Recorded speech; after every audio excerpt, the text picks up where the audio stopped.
उत्तर प्रदेश का नगर निकाय चुनाव दूसरा चरण बाकी है, जिसको लेकर आज शाम से ही चुनाव प्रचार पर रोक लगा दी जाएगी।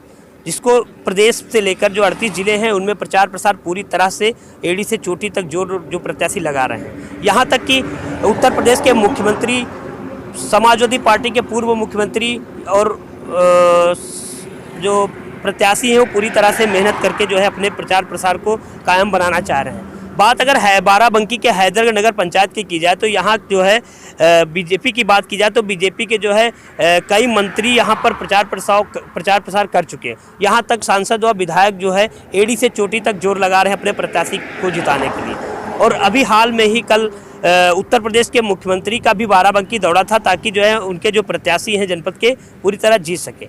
लेकिन बात अगर हैदरगढ़ नगर पंचायत के प्रत्याशियों की जाए तो ये जो प्रत्याशी हैं लगातार रैलियों के माध्यम से वह चौपाल लगाकर कहीं न कहीं अपनी जीत का हौसला बुलंद कर रहे हैं। यहाँ तक कि लेकिन एक बात अगर मतदाताओं की जाए, मतदाता पूरी तरह से खामोश है। यहाँ तक कि कुछ समझ नहीं आ रहा है कि आखिर किसके हैदरगढ़ नगर पंचायत का किसके सर पे जो है चेयरमैन का ताज सजेगा।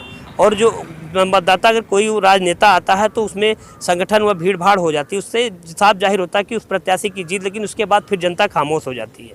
हैदरगढ़ नगर पंचायत खामोशियों के बीच में है। और समाजवादी का एक बड़ा ही आपको बता दें कि जो प्रत्याशी को टिकट दिया गया था उस प्रत्याशी को नामांकन करने के बाद जो है समाजवादी पार्टी का टिकट अचानक कैंसिल हुआ।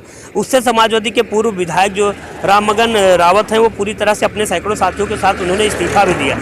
इसका भी कहीं न कहीं समाजवादी पार्टी को नुकसान पहुंचेगा या भाजपा को फ़ायदा, ये तो वक्त ही बताएगा। फिलहाल अब नगर पंचायत कई सवालों के घेरे में चल रही है।